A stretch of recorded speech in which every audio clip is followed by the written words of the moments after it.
Bonjour et bienvenue au jardin d'Écolo Bio Nature. Alors aujourd'hui je vais vous faire une petite vidéo rapide sur les différentes plantations qui ont été faites récemment au jardin.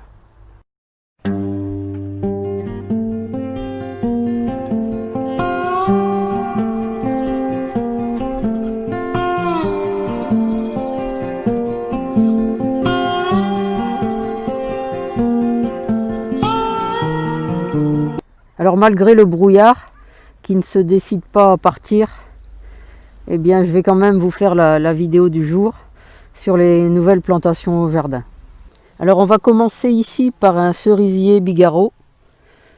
Alors c'est la variété Bigarreau d'or. Ce sont de très grosses cerises jaunes que l'on récolte en général fin juin. Alors ce sont des fruits à chair ferme, sucrée. Alors là c'est un pied qui a été greffé sur merisier. Donc il faut s'attendre à une taille de 5 à 10 mètres, mais j'ai l'intention de le tailler pour l'empêcher de devenir aussi grand. Je ne veux pas qu'il dépasse les 5 mètres, hein. Ce sera au maximum, parce que je sais que c'est un cerisier qui devient en général fort grand, parce que je pense avoir retrouvé la variété de mon enfance. C'est pour ça que je me suis quand même laissé tenter, parce que j'ai pas pour habitude de mettre des grands arbres ici. J'ai dû faire avec l'existant où il y avait des grands arbres fruitiers et ça m'a causé pas mal de problèmes. Je n'avais pas prévu de remettre des grands arbres, mais là, vu la variété, je n'ai pas pu résister parce que si c'est vraiment les cerises que je pense, je les adore. J'étais habituée à les manger chez mes grands-parents. Mon grand-père allait les cueillir dans l'arbre et on les mangeait encore dans le seau.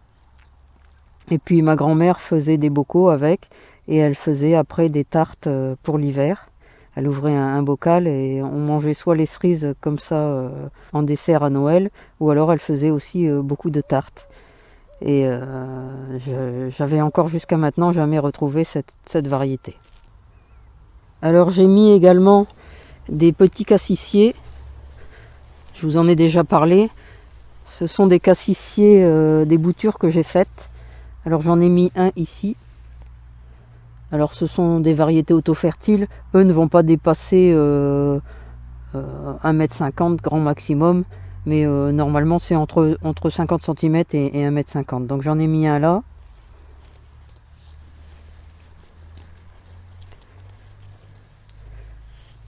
Un deuxième ici. Et on va aller voir le troisième. Alors voilà, j'ai mis le troisième au milieu des framboisiers. Vous voyez, il est là. Alors ils sont petits mais les racines étaient belles, donc je pense qu'ils n'auront pas de mal à repartir.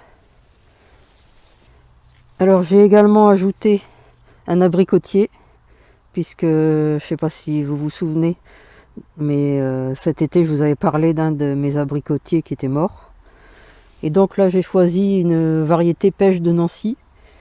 C'est greffé sur un Saint-Julien, donc il fera dans les 3 à 6 mètres. Alors ça va donner des fruits orangés, un peu tachés de rouge, et la chair va être orangée et super fondante normalement, et très sucrée. Alors c'est une variété tardive, ici vaut mieux, pour une production mi-août, parce que je préfère les variétés tardives pour éviter que les fleurs gèlent au printemps. Si elles apparaissent trop tôt, elles risquent de geler, donc avec une variété tardive, il y a moins de risques. Et enfin, la dernière variété qui est carrément chez les poules. Alors c'est un pommier rainette ananas. Alors il ne va pas devenir trop grand puisqu'il est greffé sur M106. Alors ça va donner des petits fruits jaunes à la chair fondante et aux arômes exotiques, au goût un peu d'ananas. C'est pour ça que ça s'appelle un pommier rainette ananas. Alors ça donne des pommes qui sont très riches en vitamine C. Et elles ont une bonne conservation. On peut les conserver d'octobre à février. Et c'est une pomme polyvalente. Elle peut servir comme pomme au couteau, pomme à jus, à pâtisserie. Et bon, bah, l'arbre ne fera pas plus de 3 à 6 mètres, donc ça ira. Alors j'ai dû bien protéger parce que les poules avaient vite fait de gratter autour. Donc voilà, c'est tout pour cette petite vidéo rapide. Alors comme d'habitude, si vous avez aimé cette vidéo, n'hésitez pas à la commenter et à la partager et à mettre un pouce j'aime.